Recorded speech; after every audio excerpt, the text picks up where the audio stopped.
Mesdames et messieurs, bonsoir. Direction l'hippodrome de Cagnes-sur-Mer ce lundi 26 janvier 2026 pour le tiercé écarté Quintet Plus. Nous assistons au Prix de Marseille, troisième course de cette réunion principale, une épreuve de plat, classe 2, dotée de 50 900 €, réservée aux chevaux de 5 ans et plus. Ils seront 16 partants à s'affronter sur le parcours des 1500 mètres, sur la piste en gazon, avec un départ prévu aux alentours de 13h55. Un lot très ouvert à première vue, avec des profils variés et plusieurs concurrents effectuant leur rentrée, ce qui rend l'analyse délicate. La course s'annonce très disputée, et attention, quelques outsiders pourraient bien venir pimenter l'arrivée.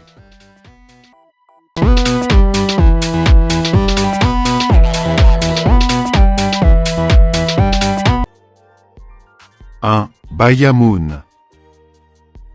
On commence avec Bayamoun. Franchement, impossible de ne pas le respecter après sa dernière victoire dans un quintet. Il a montré qu'il avait la pointure pour ce genre de lot et surtout qu'il traverse une très belle période de forme. Certes, après un succès, le poids n'est jamais simple à gérer, mais ce cheval a encore de la fraîcheur et de la confiance. Pour moi, il peut encore jouer un rôle important à l'arrivée. Je le garde assez haut. 2. Lord of War. Ensuite, Lord of War. Lors de sa dernière sortie en valeur 42,5, il a montré qu'il arrivait un peu au bout de sa marge. Cela dit, ce n'était pas catastrophique non plus. C'est typiquement le genre de cheval qu'on peut garder pour spéculer, surtout s'il bénéficie d'un bon déroulement de course. Pas une base solide, mais pas à éliminer totalement non plus. 3. Westminster Knight. Passons à Westminster Knight. C'est un cheval très régulier actuellement, et ça, c'est un vrai point positif. Maintenant, il faut être honnête, on le voit plutôt pour les places que pour la victoire. En plus, son numéro en dehors complique un peu la tâche. Pour moi, c'est un outsider valable, capable de compléter la combinaison, mais difficile de le voir gagner. 4. Crew Dragon. Avec Crew Dragon, on a un profil assez intéressant. Il évolue habituellement dans les réclamés, mais attention, il vient de s'imposer sur le parcours du jour, et ça, ce n'est jamais anodin. C'est clairement un coup de poker, mais un coup de poker séduisant. S'il répète cette performance face à une opposition plus relevée, il peut créer la surprise.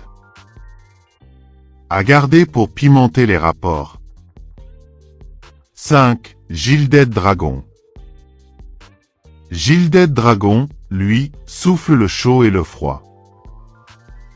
Capable de belles choses comme de décevoir complètement, c'est vraiment une affaire de feeling. Le retenir ou non dépendra surtout de votre impression personnelle. Personnellement, je m'en méfie sans en faire une priorité absolue. Un cheval à glisser en bout de combinaison.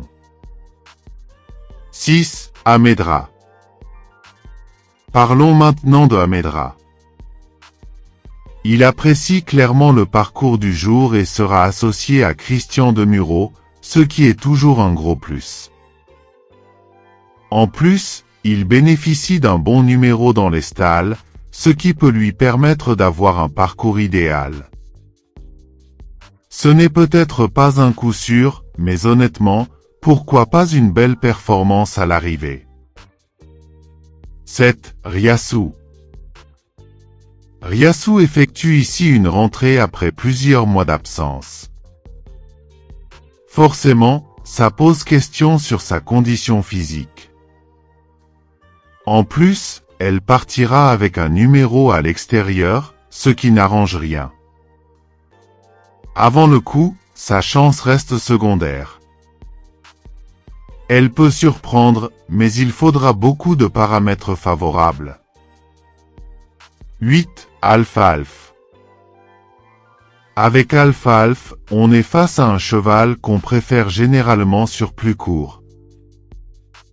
Même s'il a perdu une livre au poids, le parcours du jour ne joue pas forcément en sa faveur. Pour moi, c'est plutôt un cheval à envisager en bout de piste, sans grande conviction. 9. Jospirit. Attention à Jospirit. Elle a déjà gagné sur ce parcours l'an dernier, et a la même valeur, ce qui est très intéressant. Elle connaît donc parfaitement les lieux et les conditions. C'est typiquement le genre de jument dont il faut se méfier sérieusement. Pour moi, elle a largement les moyens de refaire parler d'elle. 10. Khazar. Ensuite, Khazar. Il ne faut surtout pas le condamner sur sa dernière sortie. Cette course lui a probablement servi de rentrée, et maintenant, il devrait monter en puissance.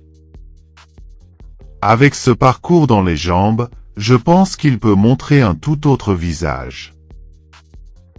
Personnellement, je le reprends volontiers.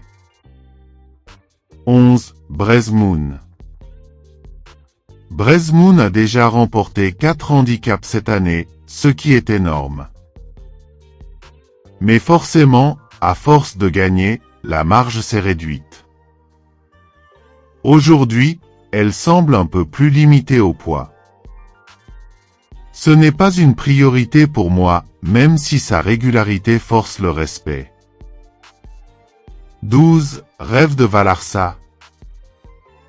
Rêve de Valarsa n'a pas montré grand-chose récemment, soyons clairs. Toutefois, il commence à redescendre au poids, et ça peut changer pas mal de choses. C'est le genre de profil capable de surprendre à grosse cote s'il retrouve un peu de mordant. À surveiller de près. 13. Oisier. Concernant Oisier, le bilan est assez décevant. Une seule arrivée à l'arrivée à Cagnes en 5 tentatives, c'est léger.